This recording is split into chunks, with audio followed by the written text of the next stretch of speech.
엄마, 미안한데 이제 연락 좀 하지 마. 엄마 때문에 창피해서 못 살겠어. 딸한테서 그런 문자를 받았을 때 제 손이 떨렸습니다. 30년 동안 시장 좌판에서 채소를 팔아 딸을 교수로 만들었는데 그 딸이 저를 부끄러워한다고 했습니다. 딸은 몰랐습니다. 제 손이 얼마나 거칠어졌는지, 제 허리가 얼마나 휘었는지, 그리고 제 통장에 12억 원이 있다는 걸. 저는 김순덕, 올해 65입니다. 30년째 시장에서 채소 가게를 하고 있습니다. 새벽 4시에 일어나는 게 습관입니다. 세수하고 간단히 밥 한 숟가락 먹고 도매시장으로 갑니다. 도매시장에서 배추, 무, 파, 상추를 떼어옵니다. 아줌마, 배추 좀 싸게 해줘요. 안 돼요. 오늘 도매가가 올랐어요. 에이, 단골인데? 그래도 안 돼요. 매일 똑같은 실랑이를 합니다. 채소를 싣고 시장으로 돌아옵니다. 새벽 5시 좌판을 펼칩니다. 배추를 쌓고 물을 정리하고 파를 묶습니다. 6시쯤 되면 손님들이 오기 시작합니다. 순덕이 씨, 배추 얼마예요? 1,000원이요. 비싸네. 옆집은 900원인데. 그럼 옆집 가세요. 에이, 그냥 여기서 살게요. 깎아주세요. 1,000원이에요. 못 깎아요. 손님은 투덜거리지만 결국 삽니다. 점심때까지 좌판을 지킵니다. 밥은 김밥 한 줄로 때웁니다. 화장실도 못 갑니다. 좌판을 비우면 도둑이 생기거든요. 오후에도 계속 앉아 있습니다. 허리가 아프고 무릎이 시립니다. 하지만 참습니다. 30년째 참아왔으니까요. 저녁 8시 장사를 마칩니다. 남은 채소를 정리하고 좌판을 접습니다. 오늘 번 돈을 셉니다. 15만 원. 나쁘지 않습니다. 집으로 돌아옵니다. 샤워를 하고 저녁을 먹습니다. 혼자 먹는 저녁입니다. TV를 보다가 잠듭니다. 내일도 새벽 4시에 일어나야 하니까요. 이게 제 30년 인생입니다. 남편은 20년 전에 세상을 떠났습니다. 교통사고였습니다. 그날도 비가 왔었습니다. 남편은 공사장에서 일하고 퇴근하던 길이었습니다.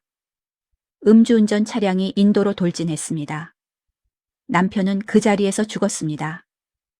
경찰이 집으로 왔을 때 저는 믿을 수 없었습니다. 거짓말이죠? 우리 남편 멀쩡해요. 죄송합니다. 확인하러 가시겠습니까? 연간실에 갔습니다.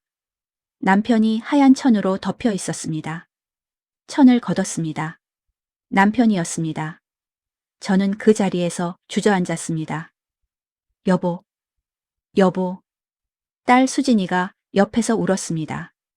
당시 15살이었습니다. 엄마, 아빠가, 수진아, 울지 마. 하지만 저도 울었습니다. 장례는 3일장으로 치렀습니다. 친척들이 왔다 갔습니다. 시장 사람들도 조문을 왔습니다. 순덕이 씨, 힘내요. 이제 어떻게 살아요? 딸이라도 잘 키워야죠. 맞습니다. 딸이라도 잘 키워야 했습니다. 그게 제가 살아야 하는 이유였습니다. 장례가 끝나고 저는 시장으로 돌아갔습니다. 좌판을 펼쳤습니다. 순덕이 씨, 벌써 나왔어요? 좀 쉬지 그래요. 쉬면 뭐 먹고 살아요? 그래도 괜찮아요. 괜찮지 않았습니다. 하지만 일해야 했습니다. 딸을 키워야 했으니까요. 수진이는 공부를 잘했습니다. 중학교 때부터 정교 1등을 했습니다. 엄마, 나 1등 했어. 우리 딸 최고네. 엄마 덕분이야. 아니야, 네가 잘한 거지. 수진이는 고등학교에 가서도 1등을 했습니다. 엄마, 나 대학교 가고 싶어. 네? 거기 좋은 데래. 응, 근데 돈이 많이 들어. 괜찮아, 엄마가 벌게. 저는 더 열심히 일했습니다. 새벽 3시 반에 일어나고 밤 9시에 집에 왔습니다. 손님이 깎아달라고 하면 절대 안 깎아줬습니다. 1원이라도 더 벌어야 했으니까요. 허리가 아파도 참았습니다. 무릎이 시려도 참았습니다. 딸을 위해서라면 뭐든 참을 수 있었습니다. 수진이는 대학교에 합격했습니다. 합격증을 받던 날 수진이가 울었습니다. 엄마, 고마워. 정말 고마워.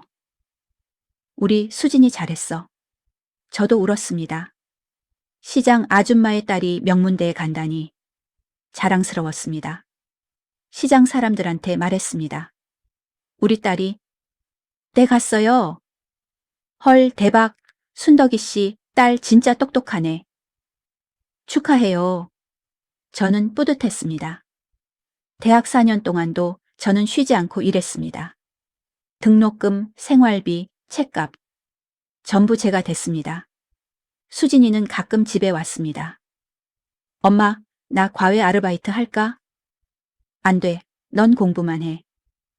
근데 엄마 너무 힘들잖아. 엄마는 괜찮아.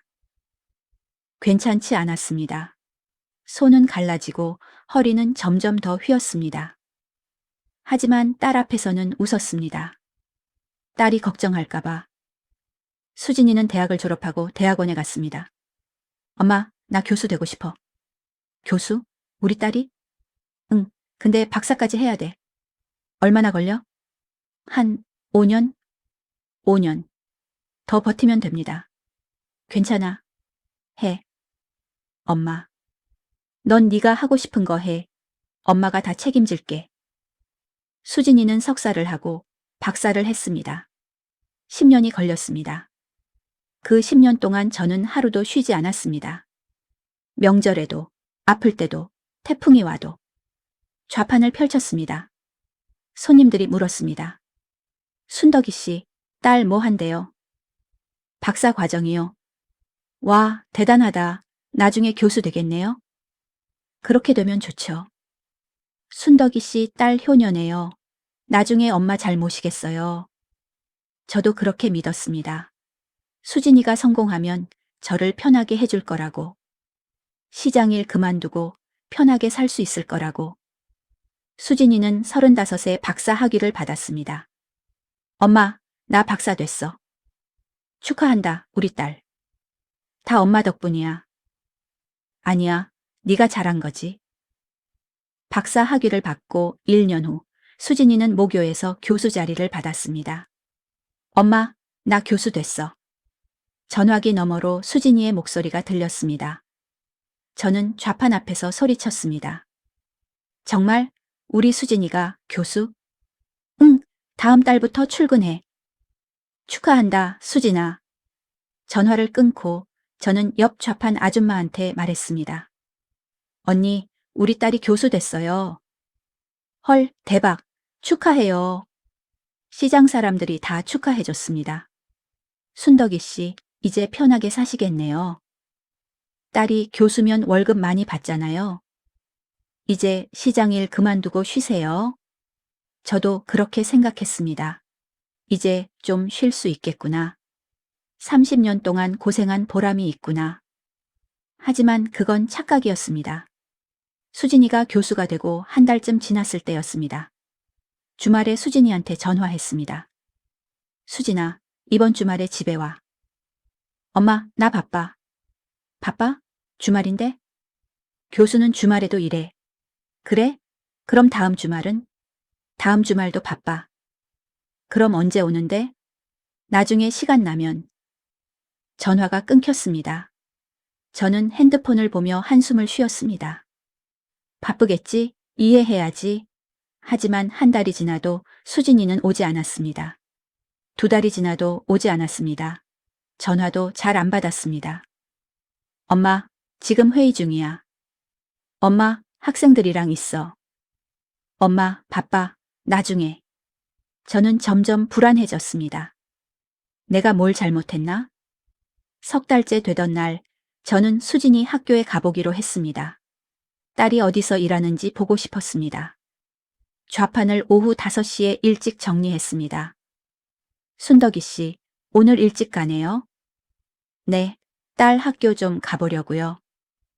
아, 교수 딸. 자랑스럽겠어요. 저는 웃으며 시장을 나왔습니다. 버스를 타고 대학교로 갔습니다. 캠퍼스는 정말 넓고 아름다웠습니다. 나무들이 많고 학생들이 웃으며 걷고 있었습니다. 우리 딸이 여기서 일하는구나. 저는 뿌듯했습니다. 국문과 건물을 찾아갔습니다. 복도를 걸어가는데 앞에서 수진이가 보였습니다. 학생 2명과 함께 걷고 있었습니다. 수진아. 저는 반가워서 손을 흔들며 불렀습니다. 수진이가 돌아봤습니다. 그런데 수진이 얼굴이 굳었습니다. 당황한 표정이었습니다. 수진이가 급하게 제게로 걸어왔습니다. 엄마, 여기 왜 왔어? 수진아, 보고 싶어서. 수진이가 제 팔을 잡았습니다. 그리고 학생들한테서 멀어지는 쪽으로 저를 끌고 갔습니다. 엄마, 지금 학생들이랑 있었잖아. 그래서 인사하려고. 인사는 무슨? 수진이가 처음으로 저한테 짜증을 냈습니다.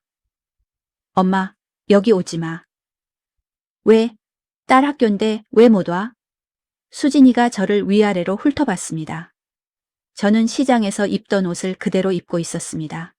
낡은 파케, 고무신, 손에는 장바구니가 들려 있었습니다. 엄마 옷 좀 봐. 완전 시장 아줌마 같잖아. 나 시장 아줌마 맞는데. 그걸 여기서 보여주면 어떡해? 수진이가 목소리를 낮추며 말했습니다. 나 교수야. 근데 엄마가 저렇게 입고 오면 사람들이 뭐라고 생각하겠어? 제발 부탁이야. 학교에 오지 마. 수진아, 연락할 거 있으면 전화해. 알았지? 수진이는 그렇게 말하고 다시 학생들한테로 갔습니다. 저는 그 자리에 서서 딸의 뒷모습을 봤습니다.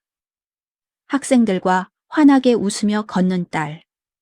제가 30년 동안 키운 딸. 그 딸이 저를 창피해 했습니다. 집으로 돌아오는 버스 안에서 저는 울었습니다. 조용히, 소리 안 나게. 옆 사람들이 쳐다볼까봐. 집에 도착했습니다. 문을 열고 들어갔습니다. 텅 빈 집이었습니다. 저는 소파에 앉아 한참을 멍하니 있었습니다. 내가 뭘 잘못했지? 30년 동안 일해서 딸 교수 만들었는데 왜 나를 창피해 하지? 눈물이 또 났습니다. 그때 핸드폰이 울렸습니다. 수진이었습니다. 문자였습니다. 엄마, 미안한데 당분간 연락 좀 하지 마. 바빠서. 저는 문자를 읽고 핸드폰을 내려놓았습니다. 그리고 생각했습니다. 그래, 바쁘겠지, 교수니까. 스스로를 위로했습니다. 하지만 가슴은 아팠습니다. 수진이한테서 그 문자를 받고 일주일이 지났습니다. 저는 평소처럼 시장에 나갔습니다. 새벽 4시 도매시장. 새벽 5시 좌판 펼치기. 손님들이 왔고 채소를 팔았습니다. 아줌마, 배추 1,000원이요? 비싸네. 도매가가 올랐어요. 그래도 좀 깎아줘요. 안 돼요. 똑같은 대화를 수백 번 했습니다. 30년째 똑같은 대화. 하지만 이제는 달랐습니다. 예전에는 딸을 위해서라는 생각으로 버텼는데 이제는 그냥 습관으로 일하고 있었습니다. 점심때 옆 좌판 김언니가 물었습니다. 순덕아, 딸 요즘 연락 자주 해? 아니요, 바쁜가 봐요. 에이, 교수 됐으면 엄마한테 잘해야지. 나중에 한번 만나면 내가 한마디 할 거야. 괜찮아요, 언니? 괜찮긴. 네가 얼마나 고생했는데. 김언니는 저보다 제 고생을 더 잘 알았습니다. 30년 동안 옆에서 봐왔으니까요. 저녁 8시 장사를 마치고 집으로 돌아왔습니다. 샤워를 하고 저녁을 먹으려는데 핸드폰이 울렸습니다. 수진이었습니다.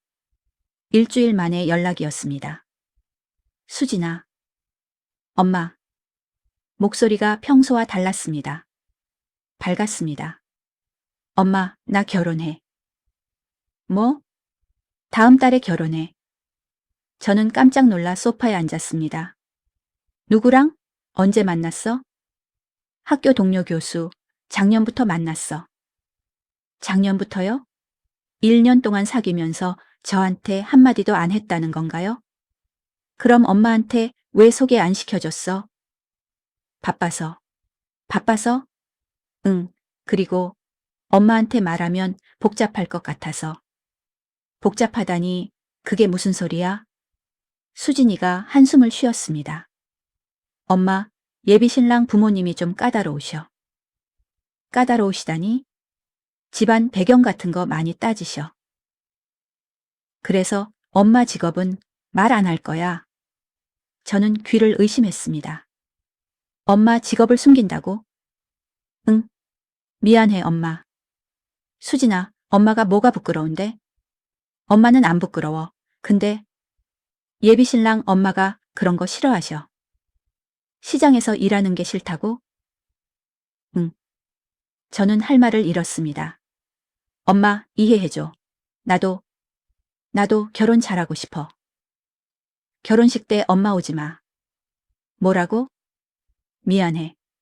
근데 엄마가 오면 예비신랑 쪽에서 뭐라고 할 것 같아. 수진아, 엄마가 너 낳아서 키웠는데 네 결혼식에 못 간다고? 엄마, 그게 말이 돼? 엄마, 나도 힘들어. 수진이가 소리쳤습니다. 엄마는 몰라. 내가 얼마나 힘들게 여기까지 왔는데. 시장 아줌마 딸이라는 꼬리표 달고. 나 초등학교 때부터 놀림 받았어. 야, 너희 엄마 시장에서 채소 팔지? 그런 소리 들으면서 살았어. 수진아. 그래도 참았어. 엄마 힘들게 하기 싫어서. 근데 이제 나도 교수 됐잖아. 이제 좀 당당하게 살고 싶어. 엄마 때문에 당당하지 못했다고? 그런 뜻은 아니고. 그럼 무슨 뜻이야? 침묵이 흘렀습니다. 수진이가 작은 목소리로 말했습니다. 엄마, 미안해. 근데 나도 내 인생 살고 싶어. 결혼식은 예비신랑 쪽 사람들만 올 거야. 엄마, 이해해줘. 전화가 끊겼습니다. 저는 핸드폰을 들고 한참을 멍하니 있었습니다. 그리고 조용히 울었습니다. 그날 밤 잠이 오지 않았습니다. 천장을 보며 누워 있었습니다. 수진이가 어렸을 때가 생각났습니다. 엄마, 사랑해. 엄마도 사랑해, 수진아. 엄마, 나 커서 엄마한테 큰 집 사줄 거야. 그래? 고마워. 그리고 엄마 시장일 그만두게 할 거야. 우리 딸 효년에. 그때 수진이는 진심이었을까요? 아니면 그것도 거짓말이었을까요? 저는 일어나 방 옷장을 열었습니다. 옷장 깊숙한 곳에 커다란 가방이 있었습니다. 먼지가 쌓인 낡은 가방. 가방을 꺼내 침대에 올렸습니다. 지퍼를 열었습니다. 안에는 통장들이 가득 들어 있었습니다. 하나, 둘, 셋, 15개의 통장. 저는 통장을 하나씩 꺼내 펼쳐봤습니다. 국민은행 통장. 1억 3천만 원 30년 전에 만든 첫 번째 통장이었습니다. 수진이가 초등학교 입학했을 때 만들었습니다. 수진이 대학 등록금이라고 메모해뒀습니다. 우리은행 통장. 9,500만 원 수진이가 중학교 갈 때 만든 통장. 수진이 유학 자금이라고 적혀 있었습니다. 유학은 안 갔지만 돈은 계속 모았습니다. 신한은행 통장. 1억 2천만 원. 하나은행 통장. 8천만 원. 농협 통장. 1억 원. 모든 통장을 펼쳐놓고 계산했습니다. 12억 4천만 원. 30년 동안 모은 돈이었습니다. 배추 한 포기 1,000원. 무 한 개 500원. 파 한 단 1,000원.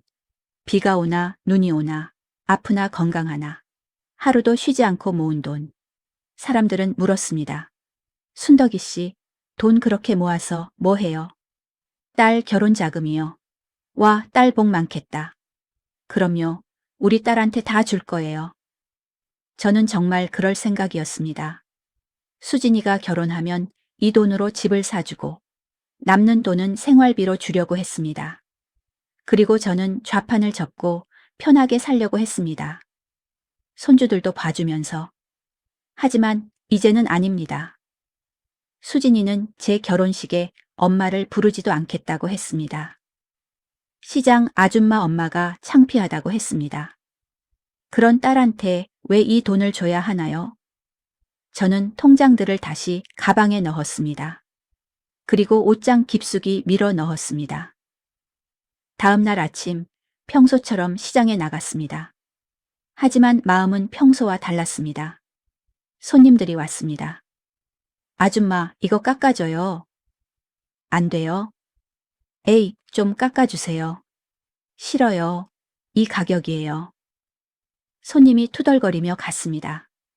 예전 같으면 조금 깎아줬을 겁니다. 손님 기분 맞춰주려고. 하지만 이제는 안 그럽니다. 왜 제가 손님 눈치를 봐야 하나요? 점심때 김언니가 물었습니다. 순덕아, 무슨 일 있어? 표정이 안 좋아. 아니요, 괜찮아요. 거짓말. 뭔가 있지? 딸이 결혼해요. 헐, 진짜 축하해. 근데 저보고 결혼식 오지 말래요. 뭐? 김언니의 얼굴이 굳었습니다. 왜? 무슨 소리야 그게? 제가 창피하대요. 시장 아줌마라서. 그 미친년이. 김언니가 소리쳤습니다. 주변 사람들이 쳐다봤습니다. 언니, 조용히 해요. 조용히는 무슨. 순덕아, 그게 말이 돼? 네가 얼마나 고생해서 그년을 키웠는데. 당장 전화해서 한마디 해. 괜찮아요, 언니. 괜찮긴 뭐가 괜찮아. 김언니는 화가 나서 떨었습니다. 순덕아, 내가 말했잖아. 자식 키운다고 다 효자 되는 거 아니라고. 내 딸 원래 좀 이상했어. 엄마 창피해 하고. 그래도 제 딸인데요. 딸이면 다야. 은혜도 모르는 년인데. 김언니는 한참을 화내다가 제 손을 잡았습니다. 순덕아, 너 그 돈 딸한테 주지 마. 네? 너 돈 많이 모았잖아. 나 알아. 30년 동안 안 쓰고 모은 거. 그 돈 딸한테 주지 말고 너 쓰라고. 언니, 진짜야. 그녀는 자격 없어. 김언니 말이 맞았습니다. 수진이는 자격이 없었습니다. 그날 저녁 집으로 돌아와서 저는 결심했습니다. 수진이한테 돈을 주지 않겠다고. 대신 어떻게 하면 좋을까요? 그냥 제가 쓸까요? 아니요. 그것도 뭔가 아까웠습니다. 30년 동안 모은 돈인데. 저는 인터넷을 검색했습니다. 재산 상속 취소 방법 여러 기사가 나왔습니다. 유언장 작성으로 상속인 지정 가능. 생전 증여 후 상속 배제. 공증받은 유언장이 법적 효력 있음. 저는 기사를 읽으며 생각했습니다. 유언장을 쓸까? 딸 수진이에게는 한 푼도 주지 않는다고? 하지만 그것도 뭔가 허전했습니다. 그냥 안 주는 것보다 수진이가 충격받는 걸 보고 싶었습니다. 제가 얼마나 많은 돈을 모았는지. 그 돈을 받을 수 있었는데 자기가 엄마를 창피해해서 날렸다는 걸 확실히 알려주고 싶었습니다. 다음 날 저는 법률 상담소를 찾아갔습니다. 시장 근처에 있는 무료 법률 상담소였습니다. 어서 오세요. 무슨 일로 오셨어요? 젊은 변호사가 맞아줬습니다. 저 유언장 쓰고 싶어요. 유언장이요? 연세가 어떻게 되시는데요? 65이요. 아직 건강하신 것 같은데 유언장을요? 네, 딸한테 재산 안 주고 싶어서요. 변호사가 놀란 표정으로 저를 봤습니다. 따님한테요? 무슨 일이 있으셨나요? 저는 수진이 이야기를 했습니다. 30년 동안 키운 이야기. 교수로 만든 이야기. 그런데 엄마를 창피해 한다는 이야기. 결혼식에도 오지 말라는 이야기. 변호사는 고개를 끄덕이며 들었습니다. 그런 일이 있으셨군요. 많이 속상하셨겠어요. 네. 그럼 유언장에 딸에게는 상속하지 않는다고 쓰시면 됩니다. 그럼 제 재산은 어디로 가나요? 다른 상속인이 있으면 그쪽으로 가고, 없으면 어르신이 원하는 곳에 기부할 수도 있어요. 기부. 저는 생각했습니다. 기부는 나중에 생각하고, 일단 유언장부터 쓰고 싶어요. 알겠습니다. 공증 받으시겠어요? 공증이 뭐예요? 법적 효력을 확실하게 하는 거예요. 공증을 받으면 나중에 따님이 이해 제기를 못해요. 그럼 공증 받을게요. 네, 그럼 제가 안내해 드릴게요. 변호사는 친절하게 설명해 줬습니다. 저는 상담을 마치고 나왔습니다. 마음이 조금 가벼워졌습니다. 좋아. 이제 유언장만 쓰면 돼. 하지만 아직 뭔가 부족했습니다. 그냥 유언장만 쓰고 끝내기에는 수진이한테 확실히 알려주고 싶었습니다. 제가 얼마나 많은 돈을 모았는지, 그리고 그 돈을 받을 수 없다는 걸. 어떻게 하면 좋을까요? 그날 밤 저는 계획을 세웠습니다. 일단 수진이 결혼식은 몰래 가보겠습니다. 멀리서라도 딸 결혼하는 모습을 보고 싶었으니까요. 그리고 기회를 봐서 수진이한테 진실을 알려주겠습니다. 엄마가 12억을 모았는데 넌 한 푼도 못 받는다고. 그때 수진이가 어떤 표정을 지을까요?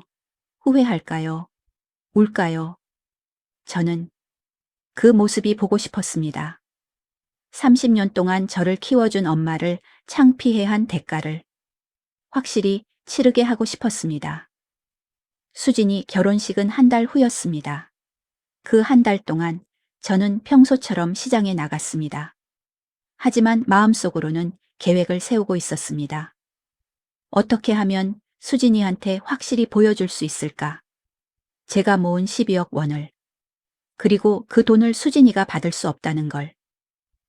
일주일 후 저는 공증 사무실을 찾아갔습니다. 무료 법률 상담소에서 소개해준 곳이었습니다. 어서 오세요. 공증인이 저를 맞았습니다. 50대 중반의 남자였습니다. 유언장 작성하러 오셨죠? 네.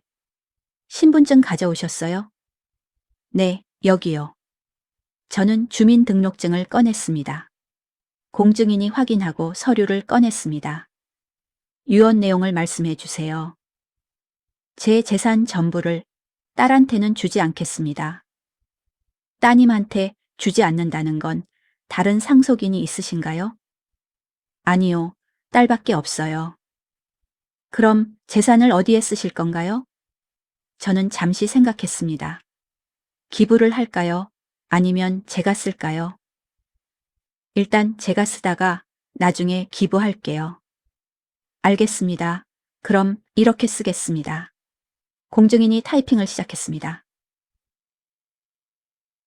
유언장. 본인 김순덕, 주민등록번호.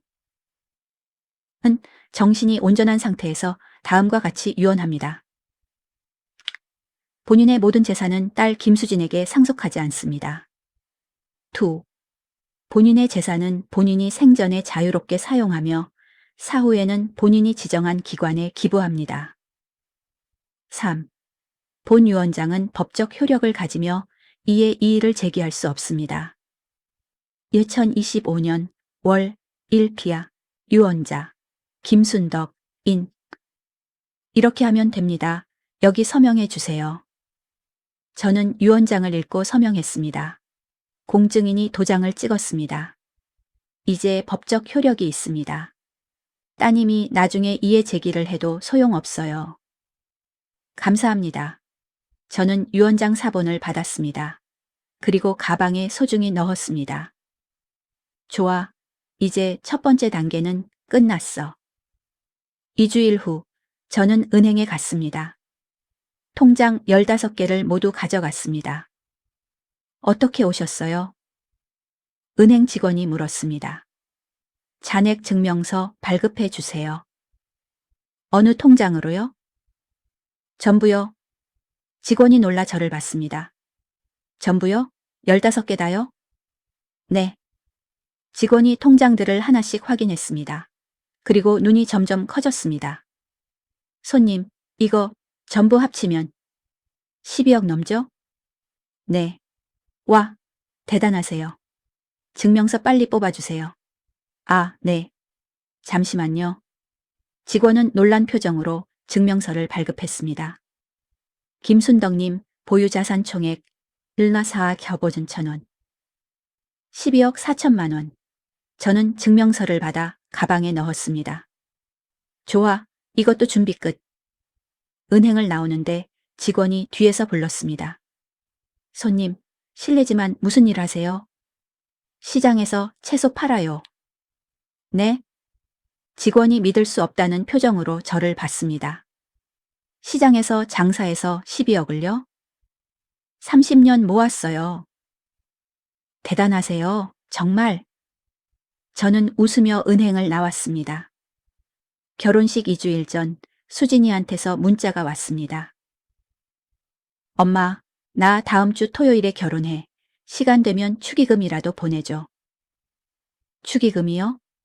결혼식에는 오지 말라면서 돈은 보내래요? 저는 문자를 읽고 피식 웃었습니다. 그리고 답장을 보냈습니다. 알았어. 얼마 보내면 돼? 300만 원 정도? 300만 원. 적지 않은 돈이었습니다. 하지만 저한테는 이제 아무것도 아니었습니다. 12억이 있으니까요. 알았어. 보낼게. 고마워, 엄마. 고맙기는요. 저는 핸드폰을 내려놓았습니다. 그리고 생각했습니다. 300만 원 보내주지. 마지막으로. 결혼식 일주일 전 저는 김언니한테 부탁했습니다. 언니, 다음 주 토요일에 좌판 좀 봐줄 수 있어요? 왜? 어디가? 딸 결혼식이요. 어? 너 보고 오지 말라며? 몰래 갈 거예요. 그래? 김언니가 제 손을 잡았습니다. 순덕아, 가서 뭐 할 건데? 보고 싶어요. 딸 결혼하는 거. 알았어. 내가 봐줄게. 고마워요, 언니. 결혼식 사흘 전 저는 백화점에 갔습니다. 새 옷을 사러요. 예전에 수진이 학교 갔을 때는 시장 옷을 입고 갔었습니다. 그래서 수진이한테 창피하다는 소리를 들었죠. 이번에는 제대로 입고 가고 싶었습니다. 어서 오세요. 백화점 직원이 저를 맞았습니다. 정장 있어요? 네, 이쪽으로 오세요. 직원이 여러 옷을 보여줬습니다. 이거 어때요? 고급스러워요. 검은색 정장이었습니다. 가격표를 봤습니다. 80만 원. 비쌌습니다. 하지만 저는 이제 12억이 있었습니다. 이거 주세요. 네, 좋은 선택하셨어요. 저는 정장을 샀습니다. 그리고 구두도 샀습니다. 가방도 샀습니다. 총 200만 원을 썼습니다. 30년 동안 제 몸에 이렇게 비싼 옷을 입어본 적이 없었습니다. 하지만 오늘은 특별한 날이니까요. 결혼식 전날 밤, 저는 잠을 이룰 수 없었습니다. 침대에 누워 천장을 바라봤습니다. 내일이면 수진이가 결혼합니다. 제 딸이 다른 사람의 아내가 됩니다. 가슴 한편이 아팠습니다. 수진이 어렸을 때가 생각났습니다. 엄마, 나 나중에 커서 결혼하면 엄마가 웨딩드레스 입혀줘. 그래? 엄마가 꼭 입혀줄게. 그리고 엄마가 제일 앞자리에 앉아야 돼. 당연하지. 엄마가 주인공 엄마니까. 하지만 내일 결혼식에서 저는 제일 뒷자리에 숨어 있어야 합니다. 딸한테 들키지 않게. 눈물이 났습니다. 왜 이렇게 됐을까? 내가 뭘 잘못했을까? 하지만 곧 눈물을 닦았습니다. 아니야, 나는 잘못한 게 없어. 잘못한 건 수진이야. 엄마를 창피해 한 수진이가 잘못한 거야. 저는 이를 악물었습니다. 내일 수진이한테 확실히 보여주겠습니다. 결혼식 당일 아침 저는 일찍 일어났습니다. 평소처럼 새벽 4시에 일어나려다가 오늘은 7시에 일어났습니다. 샤워를 하고 새로 산 정장을 입었습니다. 거울을 봤습니다. 낯선 제 모습이 보였습니다. 30년 동안 시장 아줌마로 살았는데 오늘은 마치 다른 사람 같았습니다. 괜찮네. 저는 가방을 챙겼습니다. 가방 안에는 유언장 사본과 잔액 증명서가 들어 있었습니다. 혹시 모르니까요. 집을 나섰습니다. 결혼식장은 강남에 있었습니다. 택시를 탔습니다. 어디 가세요? 웨딩홀이요. 네. 택시가 출발했습니다. 창밖을 보며 저는 생각했습니다. 수진아, 엄마 간다. 1시간 후 결혼식장에 도착했습니다. 큰 건물이었습니다. 화려하고 고급스러웠습니다. 수진이가 여기서 결혼하는구나. 입구에는 사람들이 많았습니다. 모두 잘 차려입은 사람들이었습니다. 저는 사람들 틈에 섞여 안으로 들어갔습니다. 복도에 안내판이 있었습니다. 3층 그랜드홀, 김수진 헐츠 박진우 결혼식. 수진이 이름이 보였습니다. 그리고 신랑 이름도. 박진우, 처음 듣는 이름이었습니다. 저는 수진이 남편 이름도 몰랐습니다. 엘리베이터를 타고 3층으로 갔습니다. 그랜드홀 입구에는 사람들이 줄을 서 있었습니다. 방명록을 쓰고 축의금을 내는 곳이었습니다. 저도 줄을 섰습니다. 제 차례가 왔습니다. 축의금 봉투 주세요. 직원이 봉투를 줬습니다. 저는 미리 준비한 300만 원을 봉투에 넣었습니다. 그리고 방명록에 이름을 썼습니다.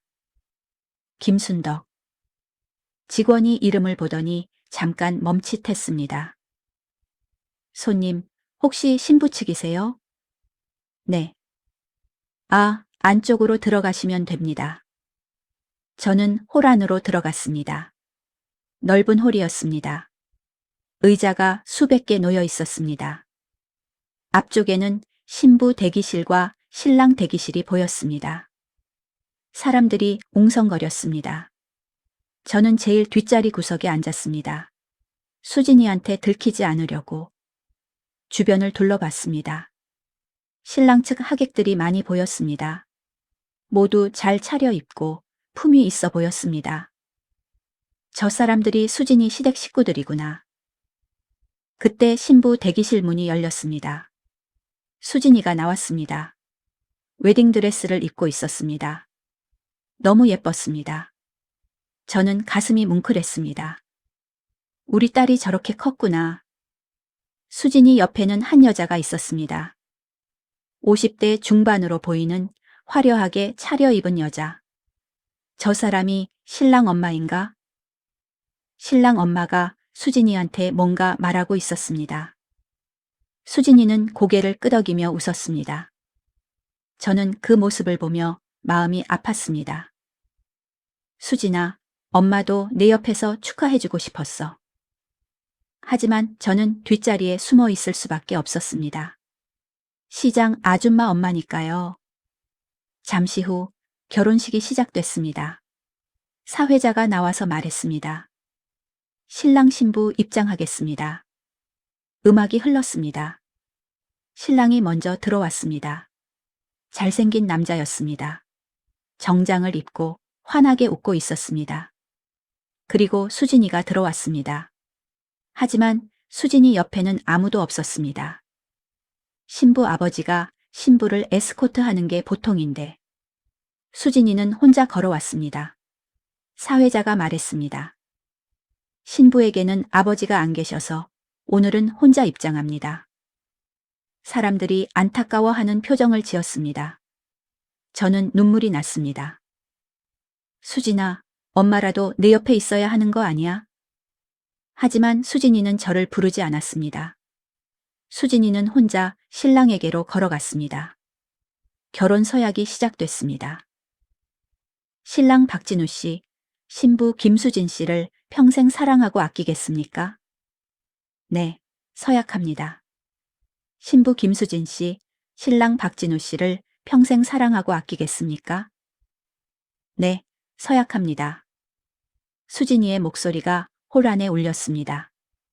저는 조용히 울었습니다. 결혼식이 끝났습니다.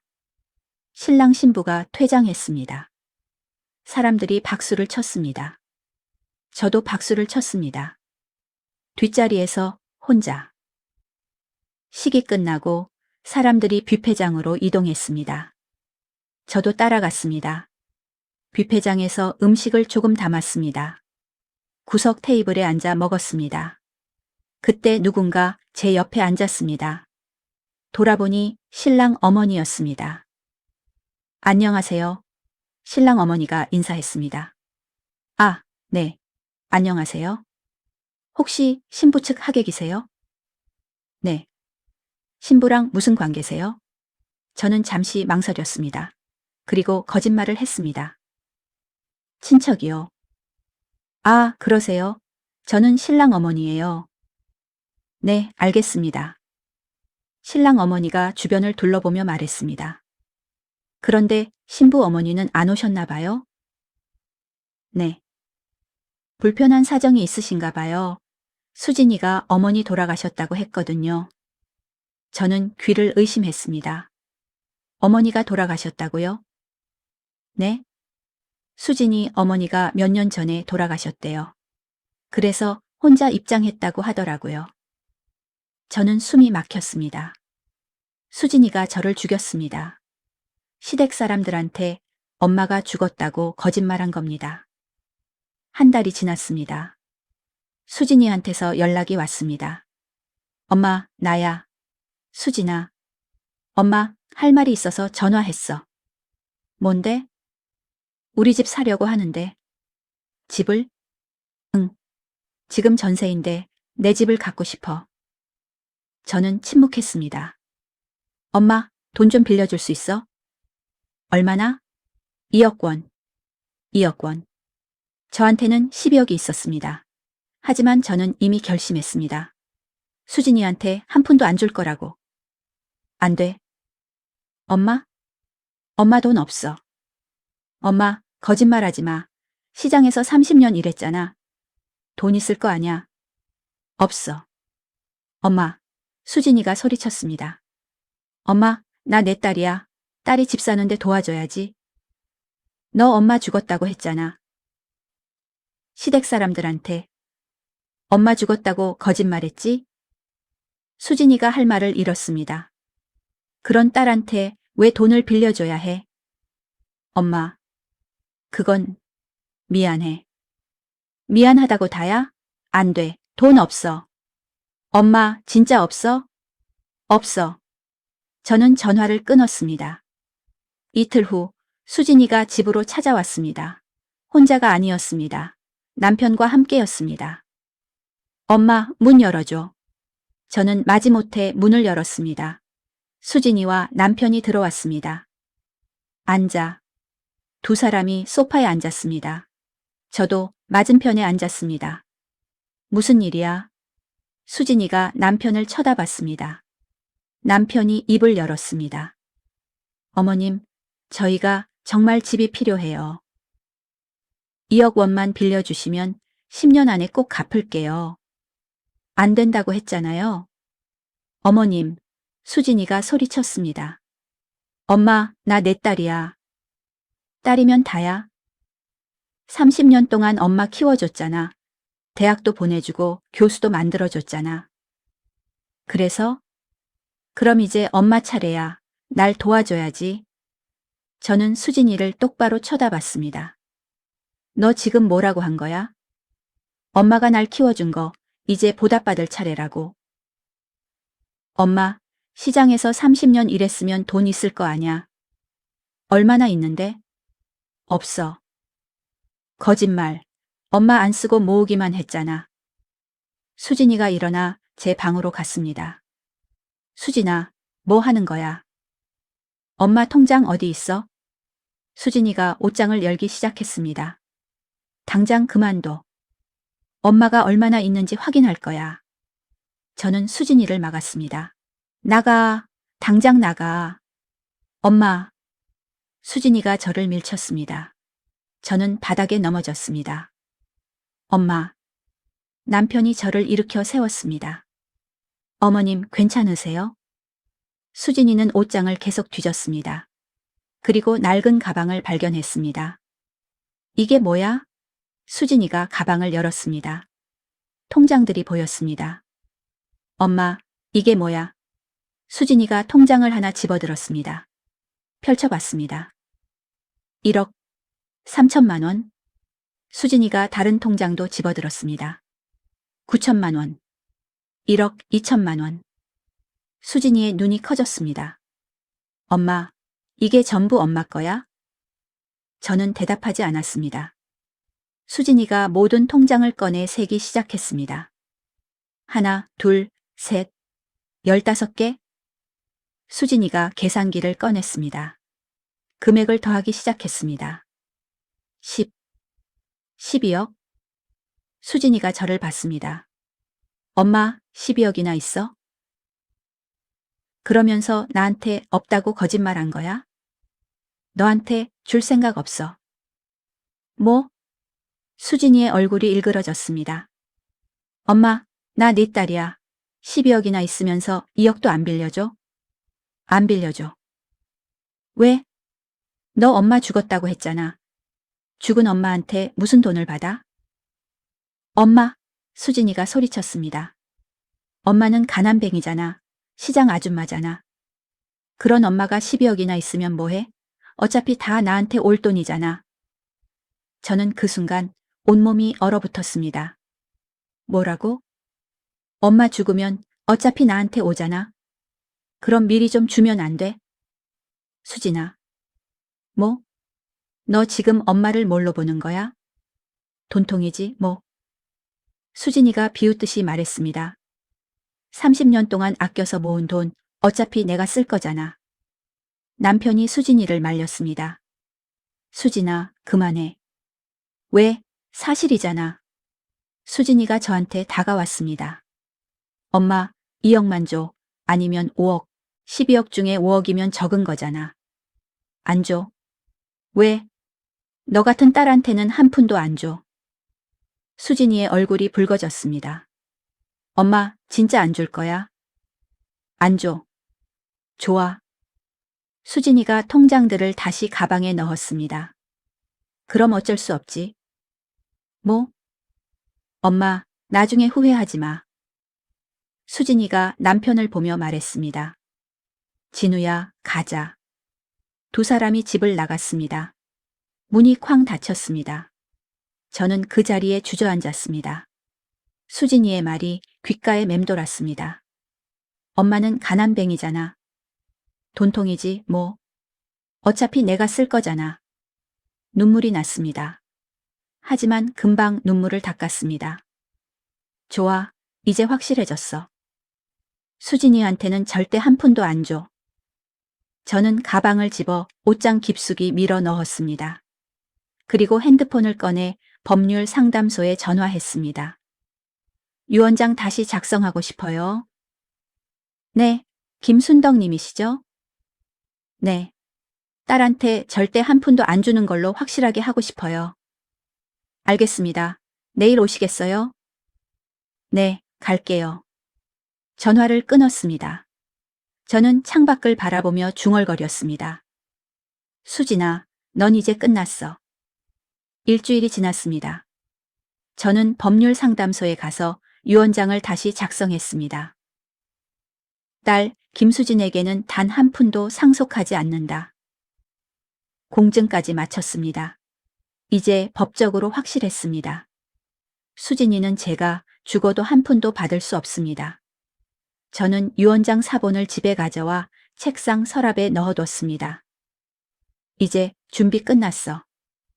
하지만 수진이한테 직접 보여주고 싶었습니다. 제가 얼마나 많은 돈을 모았는지, 그리고 그 돈을 절대 받을 수 없다는 걸.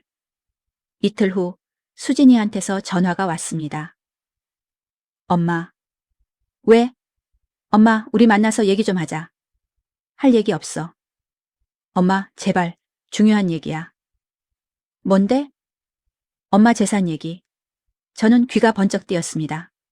재산 얘기? 응. 엄마, 나이도 있으시고 미리 정리해두는 게 좋잖아. 나중에 엄마 돌아가시면 복잡해지니까. 수진이 목소리가 달콤했습니다. 마치 저를 위하는 것처럼. 하지만 저는 알았습니다. 수진이가 제 돈을 노린다는 걸. 그래, 만나자. 정말? 고마워, 엄마. 언제? 이번 주 토요일 어때? 우리 집으로 와. 너희 집으로? 응, 진우도 있고 변호사도 부를게. 변호사? 응. 재산 정리할 때는 변호사 있는 게 좋잖아. 저는 웃음이 나왔습니다. 수진이가 이미 다 계획해놨구나. 변호사까지 준비해서 저한테 재산을 넘기라고 압박하려는 거구나. 알았어. 갈게. 고마워, 엄마. 토요일 오후 2시에. 응. 전화를 끊었습니다. 저는 바로 김정민 변호사님한테 전화했습니다. 법률 상담소에서 소개받은 분이었습니다. 변호사님, 저 김순덕입니다. 아, 김순덕님. 무슨 일이세요?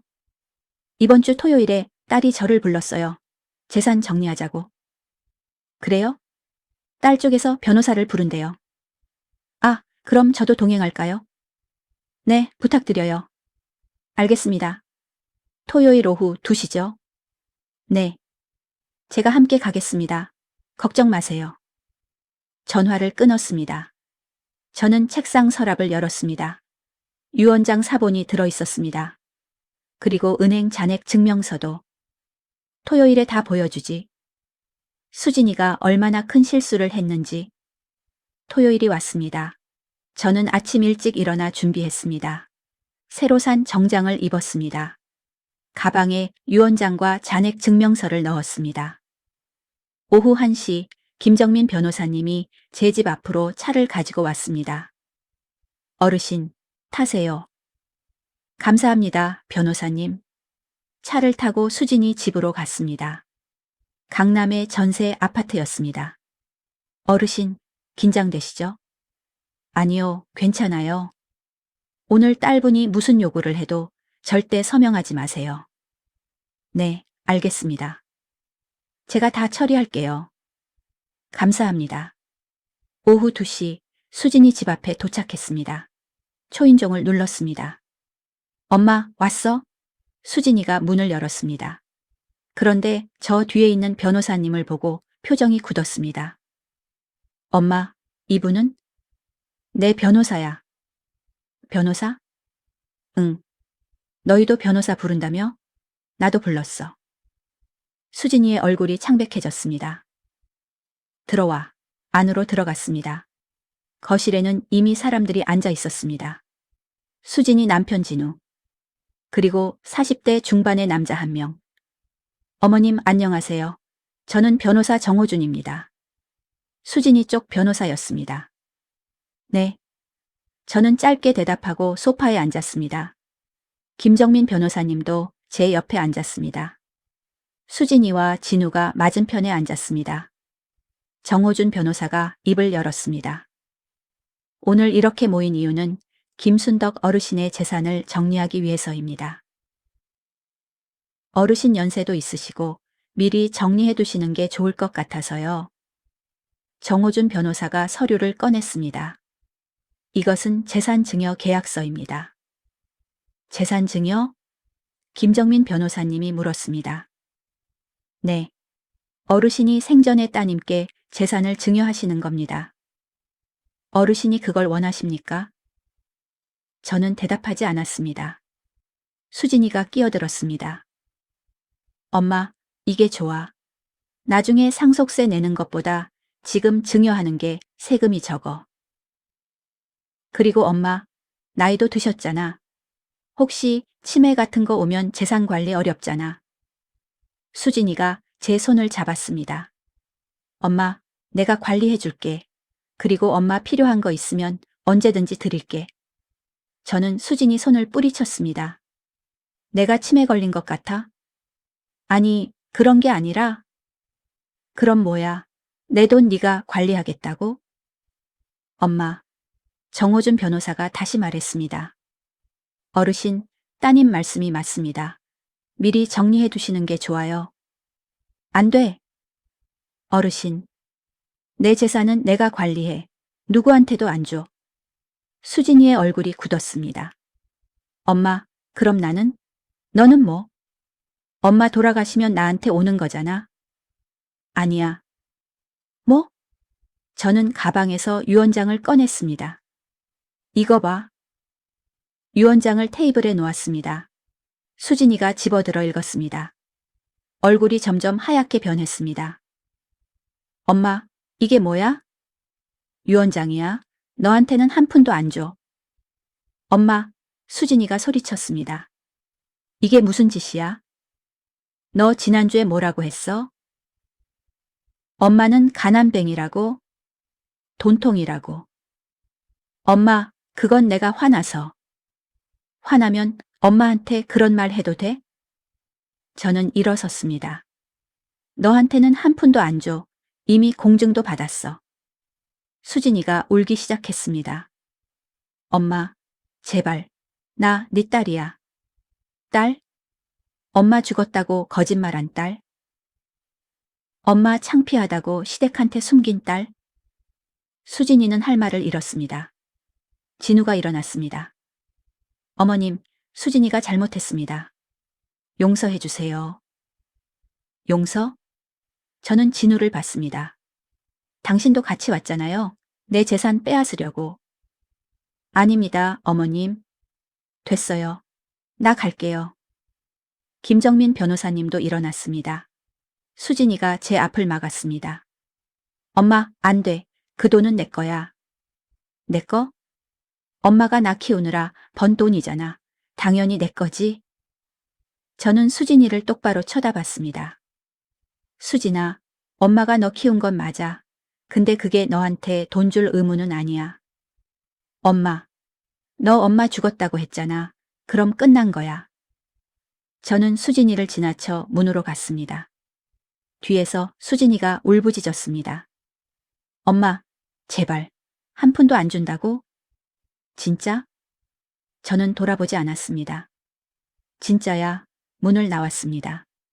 수진이의 울음소리가 뒤에서 들렸습니다. 하지만 저는 멈추지 않았습니다. 채타고 김정민 변호사님이 말했습니다. 어르신, 잘하셨어요. 그렇게 생각해요. 네, 따님이 너무했어요. 어르신, 마음 편히 가지세요. 법적으로 확실하니까 따님이 뭘 해도 소용없어요. 감사합니다, 변호사님. 차가 출발했습니다. 저는 창밖을 보며 생각했습니다. 이제 곧 끝나. 한 번만 더 보여주면 돼. 수진이한테 12억을 직접 보여주고 절대 못 받는다는 걸 확실히 하면. 일주일이 지났습니다.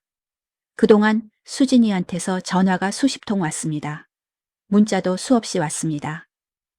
엄마, 제발 한 번만 만나줘. 엄마, 내가 잘못했어.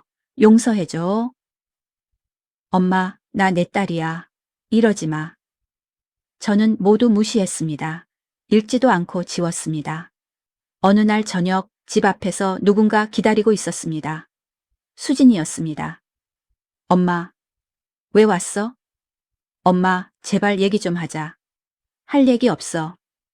엄마, 수진이가 제 앞을 막았습니다. 엄마, 나 정말 잘못했어. 엄마한테 그렇게 말한 거 정말 미안해. 비켜. 엄마, 제발 유언장 다시 써줘. 안 돼.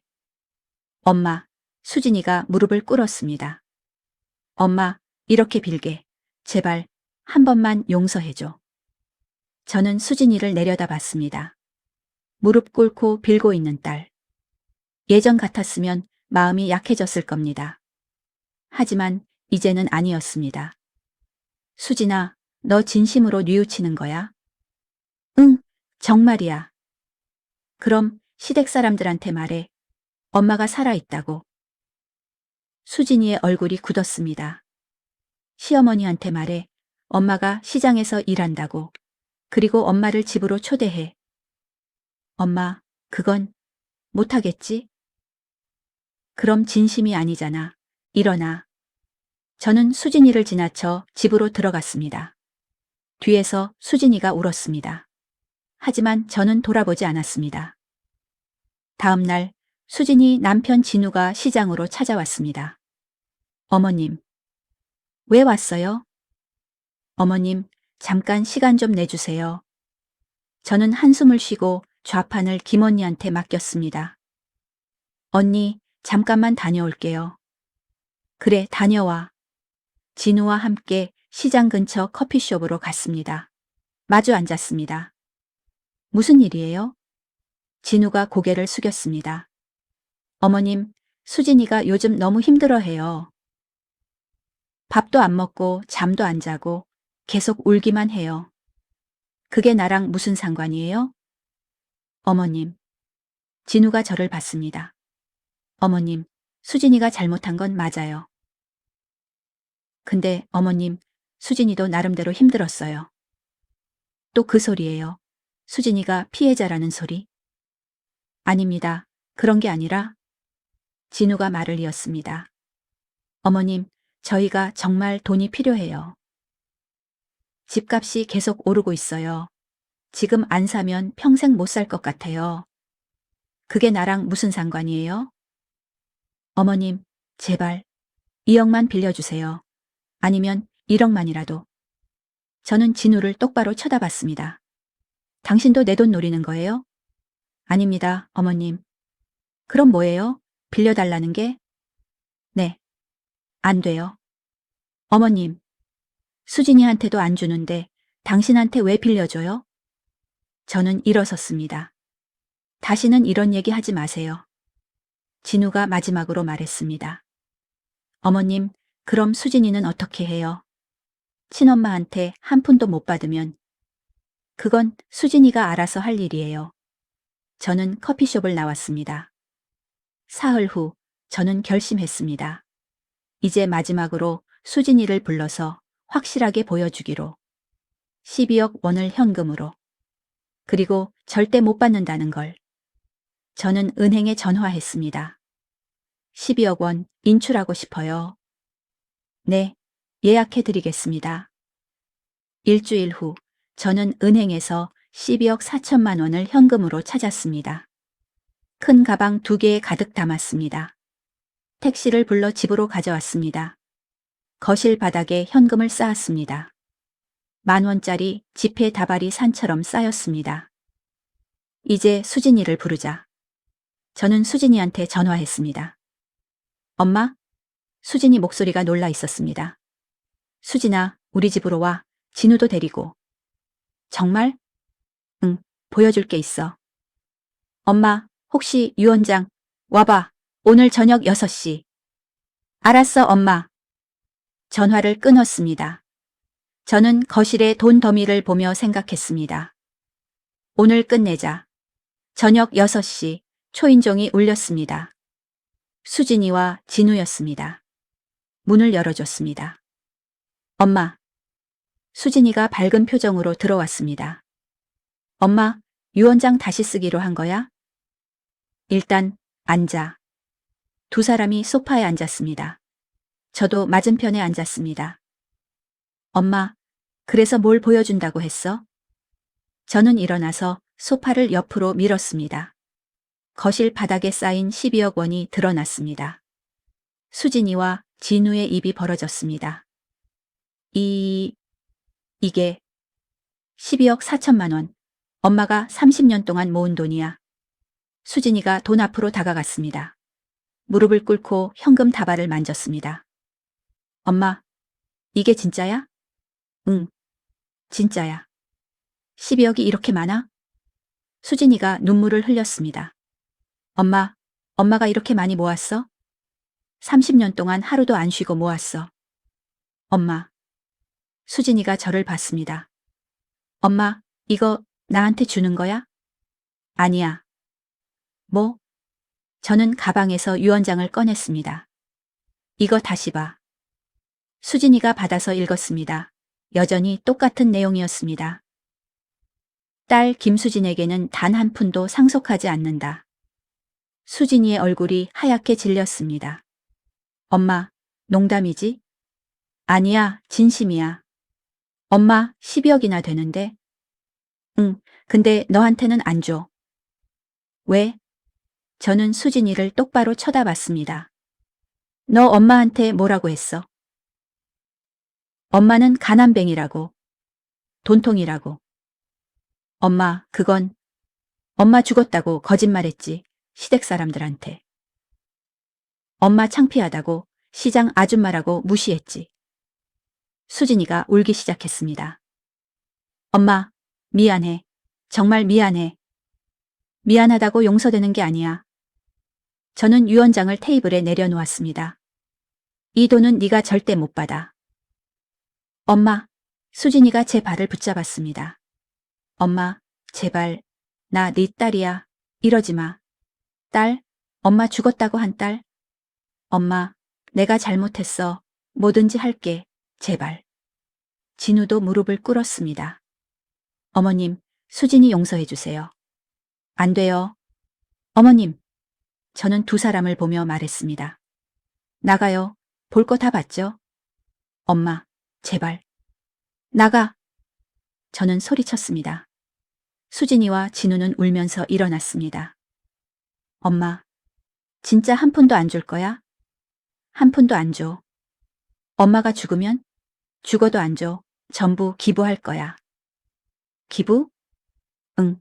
고아원이나 장학재단 만들 거야. 수진이의 얼굴이 일그러졌습니다. 엄마, 남한테 주고 나한테는 안 줘? 너도 남이잖아. 엄마 죽었다고 했으니까. 엄마, 나가. 수진이는 결국 집을 나갔습니다. 진우도 따라 나갔습니다. 문이 닫혔습니다. 저는 거실에 쌓인 돈을 보며 생각했습니다. 이제 끝났어. 수진이도 봤어. 이제 정말 끝이야. 수진이가 나간 다음 날 저는 평소처럼 시장에 나갔습니다. 하지만 마음은 무거웠습니다. 어젯밤 수진이가 울던 모습이 자꾸 떠올랐습니다. 내가 너무 심했나? 하지만 곧 고개를 저었습니다. 아니야, 수진이가 먼저 엄마를 죽였어. 점심때 김언니가 물었습니다. 순덕아, 어제 사위 왔더라? 네, 왔었어요. 무슨 일이야? 돈 달라고요. 또? 김언니가 혀를 찼습니다. 순덕아, 너 그 돈 절대 주지 마. 안 줄 거예요. 잘했어. 그때 제 핸드폰이 울렸습니다. 모르는 번호였습니다. 여보세요? 김순덕 어머님이시죠? 낯선 여자 목소리였습니다. 네, 그런데요. 저는 박수진 교수의 시어머니입니다. 저는 깜짝 놀랐습니다. 수진이 시어머니요? 네. 어머님, 제가 오늘 한번 뵙고 싶은데요. 왜요? 수진이 얘기 좀 하고 싶어서요. 시간 되시면 만나 주시겠어요? 저는 잠시 망설였습니다. 알겠어요. 어디서 만날까요? 호텔 커피숍은 어떠세요? 오후 3시에. 알겠습니다. 전화를 끊었습니다. 김언니가 물었습니다. 누구야? 수진이 시어머니래요. 헐, 왜? 만나자고 하네요. 순덕아, 조심해. 그 사람들 수진이 편일 거야. 알아요. 오후 3시, 호텔 커피숍. 고급스러운 곳이었습니다. 입구에서 한 여자가 저를 기다리고 있었습니다. 50대 후반으로 보이는 우아하게 차려입은 여자. 혹시 김순덕 어머님이세요? 네. 저는 박진우 어머니 최미영이라고 합니다. 네. 이쪽으로 오세요. 우리는 조용한 구석 자리에 앉았습니다. 커피가 나왔습니다. 시어머니가 먼저 입을 열었습니다. 어머님, 뵙게 돼서 반갑습니다. 네. 사실 오늘 어머님을 부른 이유는 수진이 때문이에요. 수진이한테 들었어요. 어머님이 유언장을 쓰셨다고. 저는 대답하지 않았습니다. 시어머니가 말을 이었습니다. 어머님, 수진이가 어머님한테 잘못한 건 저도 알아요. 근데 어머님, 그래도 딸이잖아요. 한 푼도 안 주시면 너무하신 거 아니에요? 저는 시어머니를 쳐다봤습니다. 제가 왜 너무한 건가요? 어머님이 평생 모은 돈인데 딸한테 주는 게 당연하잖아요. 당연하다고요? 네. 저는 피식 웃었습니다. 예전에는 제가 시장 아줌마라고 무시하지 않으셨나요? 그건 수진이한테 제 직업 숨기라고 하지 않으셨어요? 시어머니의 얼굴이 굳었습니다. 어머님, 그건 우리 집안 체면 때문에. 체면이요? 저는 앞으로 몸을 기울였습니다. 시장 아줌마 돈은 괜찮나 보네요. 12억이니까. 돈이 필요하니까 이제는 저한테 잘하시는 거죠? 시어머니가 할 말을 잃었습니다. 저는 가방에서 유언장 사본을 꺼냈습니다. 이거 보세요. 시어머니가 받아서 읽었습니다. 얼굴이 창백해졌습니다. 어머님, 정말 한 푼도 안 주시는 거예요? 네. 그럼 이 돈은 어디로 가는 건데요? 기부할 거예요. 고아원이나 장학재단 만들 거예요. 뭐라고요? 시어머니의 목소리가 떨렸습니다. 12억을 남한테 준다고요? 네. 어머님, 정신 차리세요. 그건 수진이 돈이에요. 수진이 돈이 아니에요. 제 돈이에요. 수진이가 어머님 딸이잖아요. 딸이면 뭐든지 받을 권리가 있나요? 저는 시어머니를 똑바로 쳐다봤습니다. 수진이는 저를 죽였어요. 시댁 사람들한테 엄마 죽었다고 거짓말했어요. 그리고 저를 가난뱅이라고 돈통이라고 했어요. 그건 수진이가 잘못 생각해서 잘못 생각한 게 아니에요. 진심이었어요. 저는 일어섰습니다.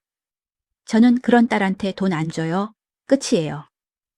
어머님, 시어머니가 저를 붙잡았습니다.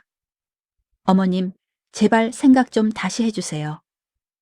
놔주세요. 어머님, 우리 진우가 수진이랑 이혼하려고 해요. 저는 손을 멈췄습니다. 뭐라고요? 진우가 수진이한테 실망했어요. 장모님한테 한 푼도 못 받는 여자라고. 시어머니가 눈물을 흘렸습니다. 어머님, 수진이가 이혼하면 평생 고생할 거예요. 제발 도와주세요. 저는 시어머니 손을 뿌리쳤습니다.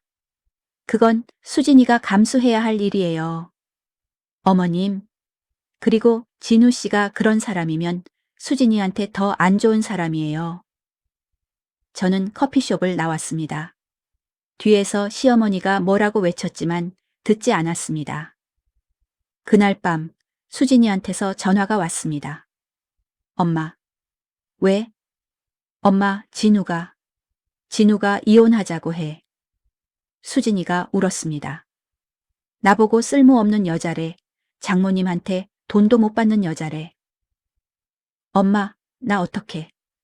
나 이혼하면 어떻게 살아. 그건 네가 알아서 해야지. 엄마, 너 진우랑 결혼할 때 엄마 불렀어? 시댁한테 엄마 죽었다고 거짓말했잖아. 엄마, 그건 그때 엄마가 얼마나 슬펐는지 알아? 수진이가 울부짖었습니다. 엄마, 미안해. 정말 미안해. 미안하다고 다 되는 게 아니야. 엄마, 제발 돈 좀 줘. 조금만이라도. 안 돼. 엄마, 나 이혼하면 죽을 것 같아. 그럼 죽지 마. 살아봐. 엄마. 저는 전화를 끊었습니다. 그리고 핸드폰을 꺼버렸습니다. 일주일 후 제 집 앞에 수진이가 기다리고 있었습니다. 많이 야위어 있었습니다. 엄마, 왜 왔어? 엄마, 마지막으로 부탁할게. 1억만 줘. 아니면 5천만 원만이라도. 안 돼. 엄마, 나 진짜 이혼해. 진우가 이혼 서류 줬어. 수진이가 가방에서 이혼 서류를 꺼냈습니다. 이거 봐. 진짜야. 저는 서류를 보지 않았습니다. 그건 네가 해결할 일이야. 엄마. 수진아, 엄마가 12억 있는 거 이제 알았지? 응. 그 돈으로 네가 평생 편하게 살 수 있었어. 근데 너 스스로 다 날렸어. 엄마를 무시해서. 저는 수진이 어깨에 손을 올렸습니다. 수진아, 이게 대가야. 엄마, 엄마를 창피해야 한 대가. 엄마를 죽인 대가.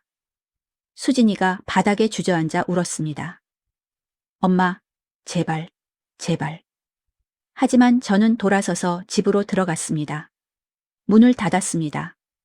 뒤에서 수진이가 울부짖는 소리가 들렸습니다. 하지만 저는 문을 열지 않았습니다. 다음 날 저는 김정민 변호사님을 찾아갔습니다. 변호사님, 장학재단 만들고 싶어요. 장학재단이요? 네. 가난한 학생들 도와주는 장학재단요. 좋은 생각이세요. 변호사님이 서류를 꺼냈습니다. 얼마를 출연하실 건가요? 10억 원이요. 10억 원이요? 네. 그리고 제가 죽으면 나머지도 전부 거기로 가게 해주세요. 알겠습니다. 변호사님이 말했습니다. 어르신, 따님은 어떻게 되는 건가요? 딸은 신경 안 써요. 딸 스스로 선택한 거예요. 알겠습니다. 한 달 후, 김순덕 장학재단이 만들어졌습니다. 신문에도 났습니다. 시장 아줌마의 기부, 10억 원 장학재단 설립. 기사에는 제 이야기가 나왔습니다. 30년간 시장에서 일한 이야기, 딸을 교수로 만든 이야기, 그리고 가난한 학생들을 돕기 위해 10억을 기부한 이야기. 사람들이 감동했습니다. 진짜 대단한 분이다. 이런 분이 진짜 위대한 거지. 딸은 복 받았네. 저는 댓글을 보며 쓴웃음을 지었습니다. 딸이 복 받았다고? 딸은 한 푼도 못 받는데. 그날 저녁 수진이한테서 마지막 문자가 왔습니다. 엄마, 신문 봤어. 엄마가 10억을 기부했다는 거. 엄마, 나한테는 한 푼도 안 주면서 남한테는 주는 거야? 엄마, 나 정말 끝났어. 진우랑 이혼했어. 이제 혼자 살아야 해. 엄마, 미워. 정말 미워. 하지만 엄마가 옳았어. 내가 엄마한테 너무 못했어. 미안해, 엄마. 그리고 안녕. 저는 문자를 읽고 핸드폰을 내려놓았습니다. 눈물이 났습니다. 하지만 후회는 없었습니다. 수진이는 제 선택의 결과를 받아들여야 했습니다. 장학재단을 만들고 1년이 지났습니다. 저는 여전히 시장에서 좌판을 펼쳤습니다. 새벽 4시에 일어나고 5시에 좌판을 폈습니다. 하지만 이제는 달랐습니다. 예전에는 돈을 모으려고 일했다면 이제는 습관으로 일했습니다. 그리고 외롭지 않으려고. 집에 혼자 있으면 자꾸 수진이 생각이 났으니까요. 어느 날 아침 한 젊은 여학생이 좌판 앞에 섰습니다. 할머니, 배추 얼마예요? 1,000원이야. 네, 하나 주세요. 여학생이 돈을 내며 물었습니다. 할머니, 혹시 김순덕 할머니 맞으세요? 응? 신문에서 봤어요. 장학재단 만드신 분이시죠? 저는 놀랐습니다. 어떻게 알았어? 사진 봤어요. 할머니 얼굴이랑 똑같아요. 여학생이 환하게 웃었습니다. 할머니, 저 그 장학금 받는 학생이에요. 정말? 네. 덕분에 대학 다닐 수 있어요. 정말 감사해요. 여학생이 깊게 절을 했습니다. 저는 눈물이 났습니다. 아니야. 할머니가 고맙지. 할머니, 제가 열심히 공부해서 나중에 할머니처럼 좋은 사람 될게요. 그래, 열심히 해. 여학생이 배추를 들고 갔습니다. 저는 그 뒷모습을 보며 울었습니다. 이래서 내가 돈을 모았구나. 수진이한테 주려고가 아니라 저런 아이들 돕기 위해서. 김언니가 다가왔습니다. 순덕아, 왜 울어? 아니에요, 그냥. 거짓말. 무슨 일 있었어? 저는 방금 일을 얘기했습니다. 김언니가 제 손을 잡았습니다. 순덕아, 잘한 거야. 넌 정말 잘했어. 언니, 수진이한테 줬으면 어땠겠어. 그녀는 감사할 줄도 모르잖아. 근데 저 학생은 고마워하잖아. 그게 진짜야.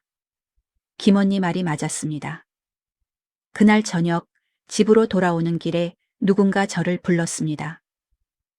어머님. 돌아보니 진우였습니다. 수진이 전 남편. 왜요? 어머님, 잠깐 시간 좀 내주세요. 저는 망설였지만 근처 커피숍으로 갔습니다. 마주 앉았습니다. 무슨 일이에요? 진우가 고개를 숙였습니다. 어머님, 수진이 소식 들으셨어요? 아니요. 수진이가 요즘 정말 힘들게 살고 있어요. 이혼하고 나서 학교도 그만뒀어요. 뭐라고요? 학생들한테 소문 났어요. 이혼했다고, 친엄마한테 버림받았다고. 진우가 말을 이었습니다. 그래서 학교에서 견디기 힘들었나 봐요. 사표 냈어요. 지금은 작은 학원에서 시간 강사로 일해요. 한 달에 100만 원 정도 버는 것 같아요.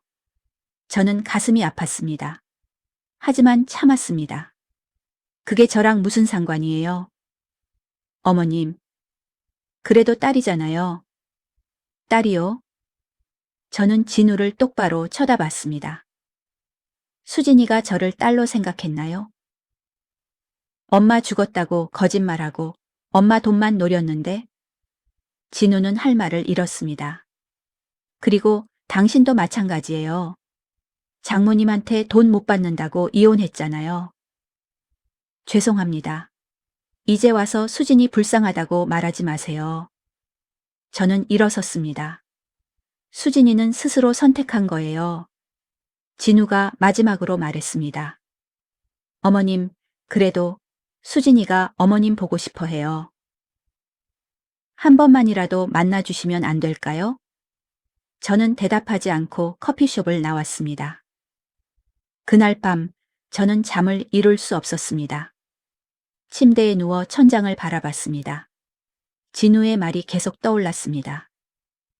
수진이가 학교 그만뒀다고? 시간 강사로 한 달에 100만 원? 가슴이 아팠습니다.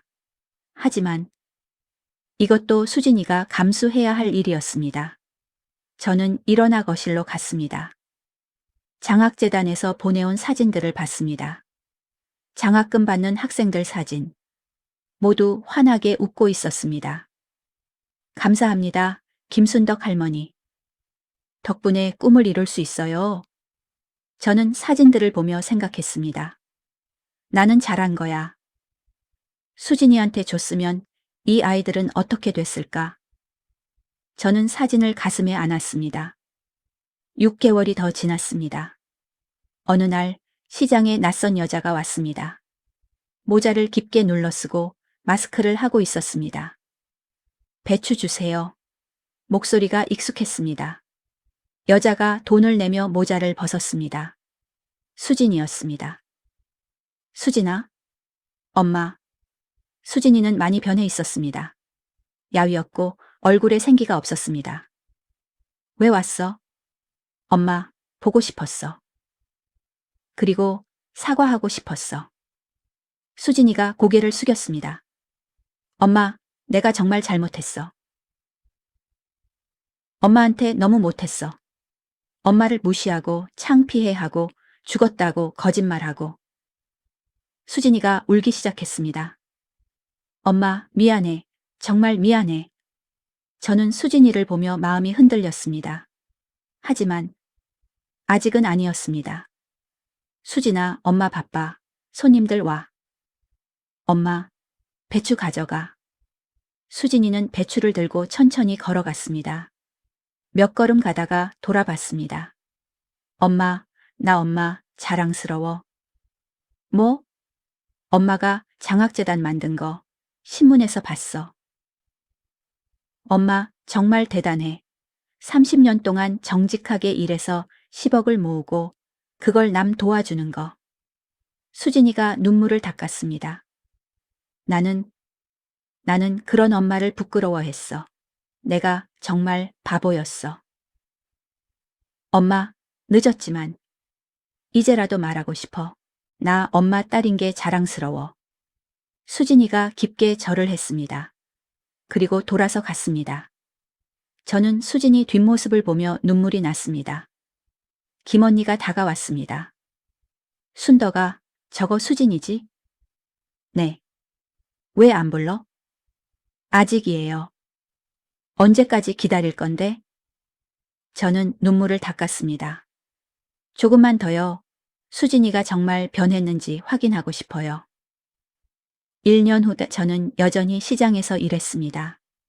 66이 됐지만 건강했습니다. 장학재단은 벌써 100명의 학생을 도왔습니다. 학생들이 가끔 시장으로 저를 찾아왔습니다. 할머니, 덕분에 대학 졸업했어요. 할머니, 저 취업했어요. 할머니, 정말 감사해요. 저는 그 아이들을 보며 행복했습니다. 이래서 내가 산 거구나. 어느 날 오후 또 한 명의 손님이 왔습니다. 수진이었습니다. 엄마, 또 왔니? 응, 배추 싸러. 수진이는 이제 일주일에 한 번씩 왔습니다. 배추나 물을 사고 인사하고 갔습니다. 돈을 깎아달라고 하지도 않았습니다. 말을 많이 하지도 않았습니다. 그저 조용히 사고 인사하고 갔습니다. 엄마, 건강하세요. 응. 수진이가 돌아서려다가 말했습니다. 엄마, 나 요즘 학원에서 열심히 일하고 있어. 그래? 응. 아이들 가르치는 게 좋더라. 그리고 엄마, 나도 조금씩 돈 모으고 있어. 왜? 나중에 나도 엄마처럼 기부하고 싶어서. 수진이가 웃었습니다. 엄마가 본복이니까. 나도 엄마처럼 살고 싶어. 저는 그 말을 듣고 가슴이 뭉클했습니다. 수진아. 응? 다음 주 일요일에 우리 집으로 와. 밥 해줄게. 수진이의 눈이 커졌습니다. 엄마, 정말? 응. 와. 수진이가 울기 시작했습니다. 엄마, 고마워. 정말 고마워. 울지 마. 사람들 쳐다봐. 응. 미안. 수진이가 눈물을 닦으며 웃었습니다. 엄마, 꼭 갈게. 일요일에 꼭. 그래. 수진이가 배추를 들고 갔습니다. 하지만 이번에는 뒷모습이 달라 보였습니다. 발걸음이 가벼웠습니다. 저는 그 모습을 보며 미소 지었습니다. 일요일, 수진이가 왔습니다. 손에 꽃다발을 들고. 엄마, 이거. 뭐야? 엄마 좋아하실 것 같아서. 저는 꽃다발을 받았습니다. 고마워. 엄마, 뭐 도와줄까? 괜찮아. 앉아 있어. 저는 주방에서 수진이가 좋아하던 음식을 만들었습니다. 된장찌개, 제육볶음, 계란말이, 상을 차리고 마주 앉았습니다. 먹자. 잘 먹겠습니다. 수진이가 한 숟가락 떠먹더니 울었습니다. 왜 또 울어? 엄마, 이 맛, 오랜만이야. 그래. 우리는 조용히 밥을 먹었습니다. 식사가 끝나고 수진이가 설거지를 했습니다. 엄마는 쉬세요. 내가 할게. 저는 거실에 앉아 수진이를 봤습니다. 설거지하는 딸의 뒷모습, 많이 컸습니다. 수진이가 설거지를 마치고 나와 제 옆에 앉았습니다. 엄마. 응? 엄마, 나 한 가지 물어봐도 돼? 뭔데? 엄마는? 나 용서했어? 저는 잠시 생각했습니다. 그리고 대답했습니다. 아직 완전히는 아니야. 그렇구나. 근데 수진아, 조금씩 용서하고 있어. 수진이가 저를 봤습니다. 1년 동안 네가 변하는 거 봤어. 진짜 뉘우치는 거 알아. 엄마. 그리고 엄마도 외로웠어. 딸이 보고 싶었어. 저는 수진이 손을 잡았습니다. 수진아, 천천히 가자. 우리 관계를 다시 만들어 가자. 응, 엄마. 천천히 갈게. 우리는 한참을 손을 잡고 앉아 있었습니다. 3년 후. 저는 일흔이 됐습니다. 시장 일은 그만뒀습니다. 이제는 장학재단 일을 했습니다. 학생들 면접 보고 장학금 전달하고 수진이는 학원 원장이 됐습니다. 열심히 일해서 작은 학원을 인수했습니다. 매달 저한테 10만 원씩 보냈습니다. 엄마, 용돈이에요. 수진아, 괜찮아. 엄마 돈 있어. 아니에요. 제가 드리고 싶어요. 수진이는 이제 제 자랑이었습니다. 시장 사람들한테 말했습니다. 우리 딸이 학원 운영해요. 와, 대단하다. 순덕이 씨 딸 진짜 잘 됐네. 감사합니다. 저는 뿌듯했습니다. 에필로그. 어느 가을날 저는 수진이와 함께 공원을 걸었습니다. 단풍이 예뻤습니다. 엄마, 저기 앉아요. 벤치에 앉았습니다. 수진이가 말했습니다. 엄마, 나 엄마한테 물어볼 게 있어. 뭔데? 엄마, 후회해요. 나한테 12억 안 준 거. 저는 잠시 생각했습니다. 그리고 대답했습니다. 아니, 후회 안 해. 정말? 응, 그 돈으로 수백 명의 학생을 도왔어. 후회할 리 없지. 엄마. 그리고 수진아, 너한테 더 중요한 걸 줬어. 뭐? 교훈이야. 사람은 돈보다 중요한 게 있다는 거. 수진이가 고개를 끄덕였습니다. 맞아, 나 그거 배웠어. 그래? 응. 엄마한테 버림받고 나서 진짜 중요한 게 뭔지 알았어. 수진이가 제 손을 잡았습니다.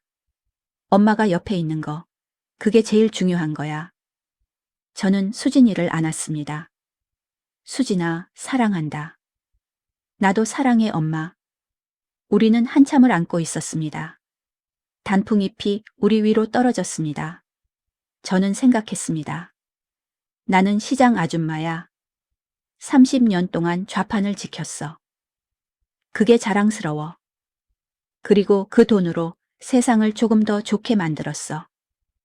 나는 잘 살았어. 저는 수진이를 보며 미소 지었습니다. 딸도 이제 잘 살 겁니다. 돈이 아니라 진짜 중요한 걸 알았으니까